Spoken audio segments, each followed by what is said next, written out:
Alright guys, so I'm gonna torture myself 9 lives.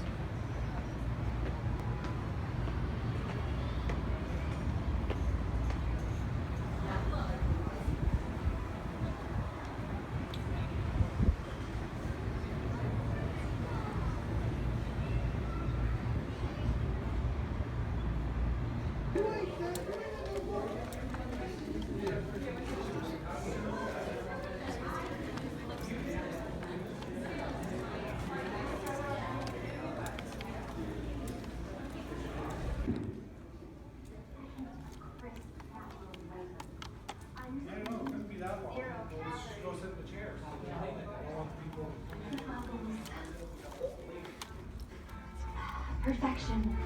I know it when I find it. Dasani Sparkling. Hello, Sparkle. Let's feed him to the... They all smell bad too. No, you all smell wonderful.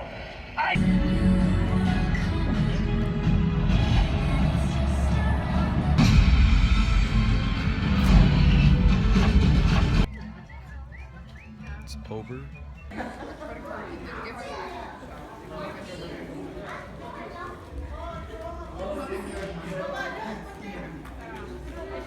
Alright guys, I'm about to leave to the airport for San Francisco, but I want to record this for you before.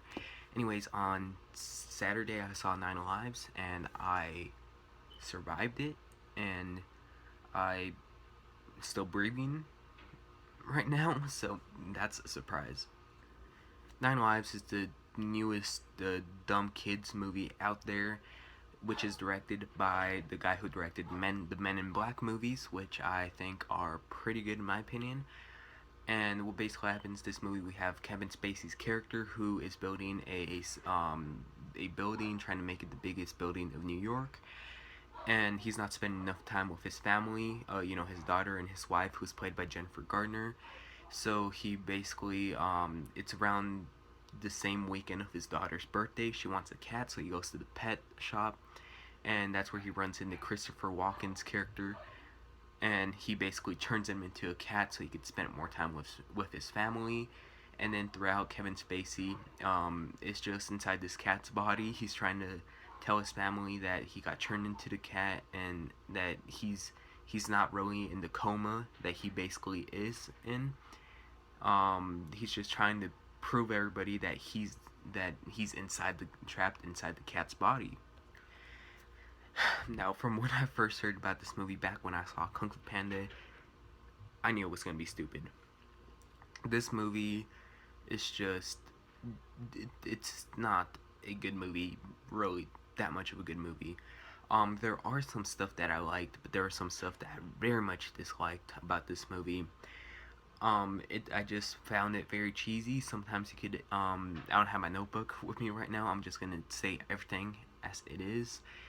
Sometimes there are scenes where you can tell that the cat, for example, he jumps off in one scene and then he gets into the hotel thing and he jumps back up, and you could tell it's CGI on this cat, and you could easily tell what scenes are CGI and what scenes are with the real cat.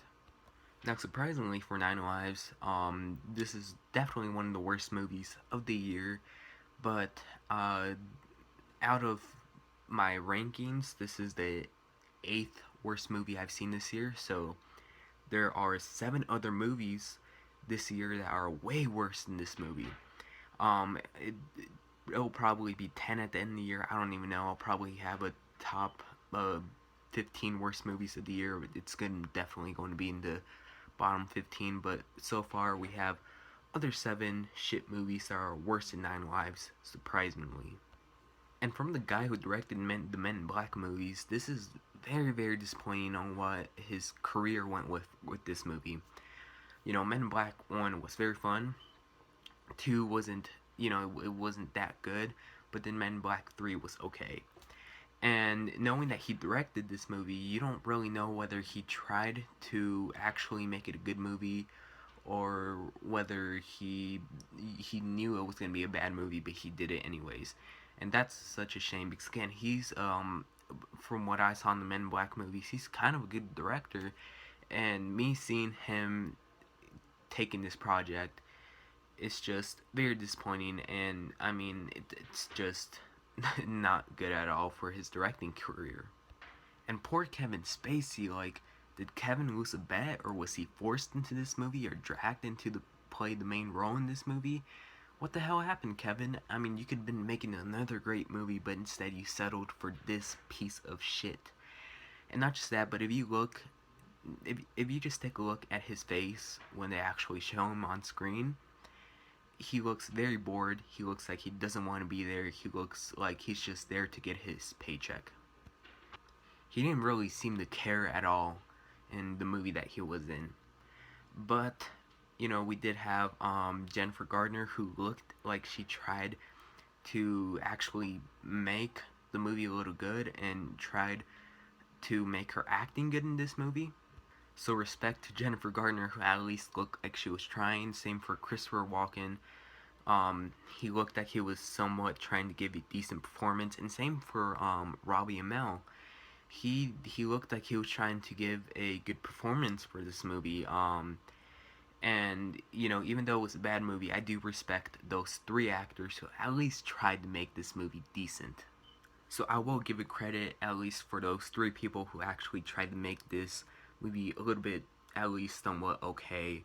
But with everything else, the CGI and the story and oh my god, don't get me started on the dialogue. The dialogue in this movie, oh my fuck, the dialogue is just so horrible. It's just very cringy. I mean, if you actually watch this movie, you can't really sit through all the terrible dialogue that they're trying to make funny, and it's just makes you cringe, and it's just not good at all. The actor who played Kevin Spacey's daughter in this movie, getting back to the acting, I thought she was alright. It didn't look like she was trying to give a good performance, but I mean, she's a kid. She was okay. That, and we also have in the movie we have Kevin Spacey's ex-wife, who the actor that played her didn't do well at all, and we also have his old daughter from his ex-wife, and the actor that played this girl, she was terrible. She was very bad. But the cat was cute. The cat, at least every time I heard a cheesy dialogue or terrible dialogue, at least I could look at the cat and say, poor cat, he's just being dragged into this movie, but at least he's cute to look at. With that being said, do I regret spending $10 on this movie? Definitely. I should probably waited for this movie to come online, but I had nothing else better to do. But with that being said, 9 Lives gets a 4 out of 10 or a D+. 5 years from now, I see myself walking into Walmart, going inside the messy $7.88 Blu-ray bin at Walmart, and finding 9 Lives. Who knows, I'll probably purchase it just because you gotta sometimes own the bad movies. And not just that, but sometimes when you kind of feel bad, you could just pop in the movie and at least know that there are other pieces of shit out there. So probably, I'm not sure, we'll see, but it's still a bad movie, don't get me wrong. Anyways, that was my review / kind of rant of 9 Lives. Suicide Squad, just see Suicide Squad, it's just way better in this movie. That, or wait for Pete's Dragon next week, or this week actually. I don't know what my next movie day might be. I think it's either going to be Sausage Party and Pete's Dragon. Again, I'm going to San Francisco, but I'm going to go see it with my cousins, hopefully, but I'll see. Anyways, thank you very much for watching. Subscribe, like, and comment if you've seen the movie, what you think. Thank you very much for watching, and bye.